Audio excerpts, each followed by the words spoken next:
Bonjour à toi cher spectateur, Gueule d'ange de Vanessa Philo a fait une jolie petite sensation au Festival de Cannes lorsqu'il est passé dernièrement. Parce que le film signait un retour qui semblait être marquant de la part de Marion Cotillard face à la caméra. Au-delà de ça, parce que le film avait l'air d'être d'une grande tendresse et avait un regard sur l'enfance qu'on n'a pas forcément l'habitude de voir. En sachant en plus que c'était un premier long métrage, ça portait une certaine ambition de cinéaste qui donnait envie à beaucoup de festivaliers d'adhérer au cinéma de Vanessa Philo. Enfin, ça portait tellement de choses en fait qu'on pouvait préconcevoir une image très facilement de Gueule d'ange avant même de rentrer dans la salle. Le résumé pour faire simple, Ellie vit avec sa mère, mais de manière très éparse, par moments celle-ci étant très présente, puis d'un seul coup, disparaissant comme si de rien n'était. Le jour où elle va littéralement l'abandonner pour un homme, la jeune fille va devoir apprendre à se débrouiller seule. Peut-être justement que ça nous forçait trop à avoir une certaine conception justement du film, parce que au bout du compte, Gueule d'ange s'avère être un très joli moment de cinéma, rempli de poésie, d'humanisme et surtout d'innocence. C'est peut-être ce qui rend le film vraiment beau. Mais le fait est que c'est un peu noyé au milieu d'un film qui est assez bancal en termes de structure. C'est un film qui a une certaine idée de la manière avec laquelle emmener les personnages, construire le récit, développer chacune des thématiques et aborder entre guillemets le rapport qu'entretient l'enfance avec la maternité. Mais le souci vient avant tout du fait qu'il y a des instants où on ne comprend pas vraiment cette relation, où on a du mal à la cerner parce qu'elle reste très diffuse, elle reste très éparse, elle a tendance à être un peu montrée, mais sans être montrée en fait. Elle est juste suggérée à l'écran. Et du coup, on a l'impression que Vanessa Philo, elle aime ses personnages, mais elle ne cherche pas vraiment à rentrer dans leur psyché assez profondément pour réussir à saisir quelque chose de fort, ou en tout cas à réussir à saisir quelque chose de clair. Et c'est peut-être ça qui manque, alors que pourtant, la relation qu'entretient une mère avec sa fille, c'est ce qui peut faire un petit plus de vraiment fort dans un long métrage. Lier une mère à sa fille demande un grand sens de la création d'un point de vue cinématographique et dramatique, dont je vous annonce un peu la couleur lorsqu'il s'agit de faire en sorte qu'une fille déteste sa mère et surtout ne comprenne absolument pas pourquoi celle-ci décide de l'abandonner. Vanessa Philo a donc souhaité nous raconter cette histoire, d'une manière assez vague, en restant à hauteur d'enfant, mais surtout en cherchant absolument à capter et à ne jamais perdre de vue une certaine forme d'innocence, ce que la cinéaste réussit assez bien à retranscrire, sans pour autant parfaitement maîtriser les émotions qui germent face à sa caméra, parfois un peu trop spontanées pour son style. En termes d'écriture, donc Vanessa Philo a écrit le film avec François Piégaut et également avec Diastème, surtout avec Diastème visiblement.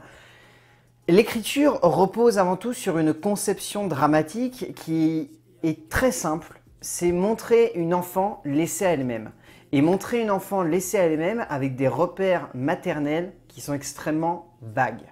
Au-delà d'être vagues, ce sont des repères qui sont pas déviants, mais un tantinet sur la corde raide, parce que cette mère, qui est supposée donner l'exemple à sa fille, a tendance à avoir tous les vices du monde. Embarquer sa fille en boîte de nuit, montrer à sa fille qu'elle va aller coucher avec un mec, sans pour autant l'emmener carrément dans la chambre, même si par moment on pourrait presque se dire qu'elle pourrait le faire, mais surtout un film qui nous montre en fait de manière très cathartique la manière avec laquelle un enfant imprime littéralement ce qu'il voit de ses parents, ou en tout cas ici ce qu'il voit de sa mère.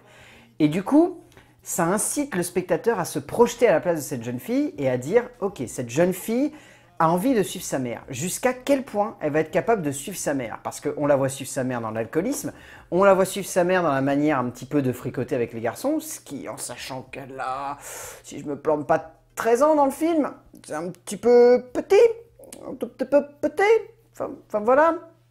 Et donc du coup, tout ça, ça incite le spectateur à vraiment regarder avec beaucoup de recul la manière avec laquelle Diastème, Philo et Pivot cherchent à aborder les personnages, parce qu'il y a des moments où on peut vraiment se dire « Ok, c'est peut-être un petit chouïa trop cathartique, est-ce que ça a un vrai intérêt cinématographique? Est-ce que ça a un intérêt de montrer la fille qui va pour 2 euros être capable de potentiellement tripoter un de ses camarades de classe? Ou est-ce que ça va être intéressant de montrer une petite qui va aller à un bar et qui va aller siroter tous les verres de vin qui sont restants sur les tables des personnes qui viennent de manger? Est-ce que ça a un intérêt? Il y a des moments où ça n'a pas vraiment d'intérêt, où c'est juste un petit peu pour choquer, on a la sensation que c'est vraiment juste posé comme ça, mais il y a d'autres moments où ça a vraiment quelque chose de cathartique et où du coup on est pris au trip, notamment ces séquences dans l'appartement où elle divague et où elle est littéralement en train de s'enfiler des bouteilles comme ça au bec, ou cette séquence assez troublante où elle est en train de donner à boire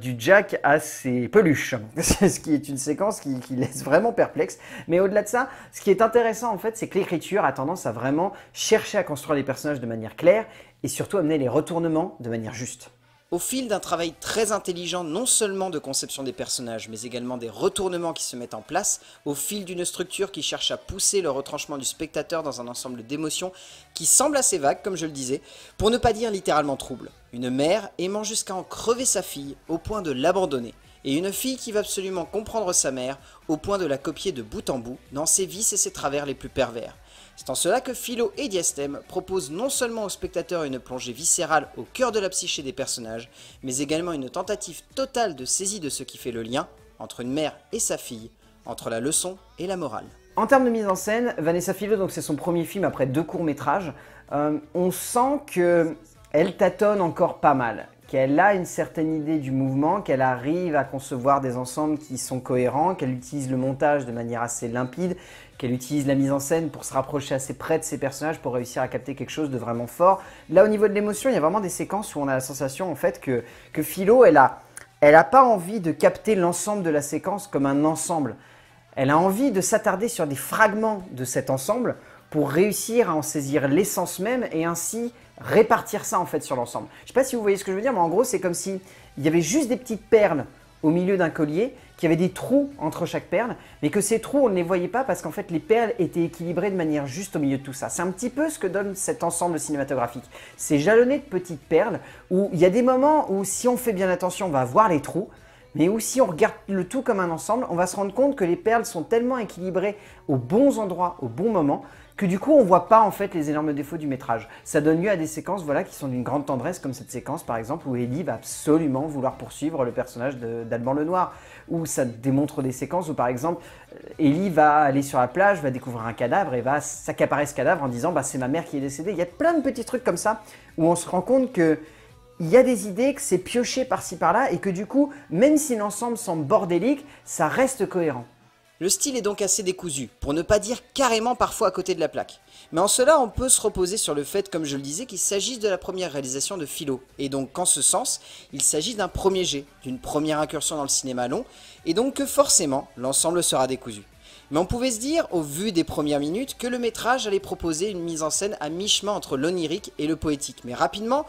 un style réaliste se pose là, au cœur du film, et ne semble pas pousser plus loin les émotions qui se retrouvent au cœur du métrage et entre les mains d'un spectateur qui semble alors un peu perdu. En termes de casting, il n'y a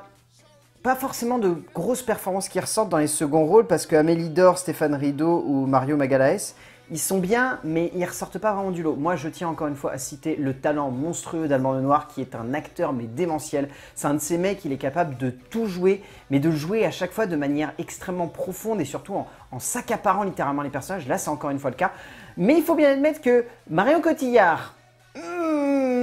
c'est sur la corde raide, mais que par contre, la petite qui l'accompagne, c'est une perle monstrueuse, mais genre vraiment phénoménale. Même si par moments elle est émouvante, dans son ensemble, Marion Cotillard est assez maladroite, mais surtout, elle se fait littéralement voler la vedette par Eileen Aksoy-Etex qui porte de manière haute et grandiose presque le personnage de Ellie de bout en bout de métrage. Au bout du compte, Gueule d'Ange s'avère être en fait un film qui est un petit peu bancal dans sa manière d'être conçu, mais qui a une ambition claire, celle de parler de l'enfance et celle de parler surtout de la destruction de l'enfance par une maternité qui n'arrive pas à la concevoir comme un enfant.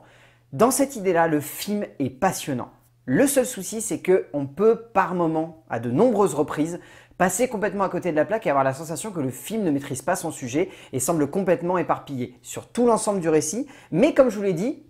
c'est jalonné de bonnes petites idées qui parcourent tout le long métrage, ce qui fait que le tout semble équilibré. Donc au bout du compte, Gueule d'Ange de Vanessa Philo, moi je vous le conseille parce que ça reste un film assez intelligent pour tenir la route sur 1h45, c'est quand même un sacré format. Après, faut pas en demander plus à ce film parce que clairement il y a des moments où c'est quand même un petit peu creux et où on n'arrive pas à piocher pas plus que ça en fait. Donc du coup je vous le conseille, mais en ayant des réserves dessus tout de même.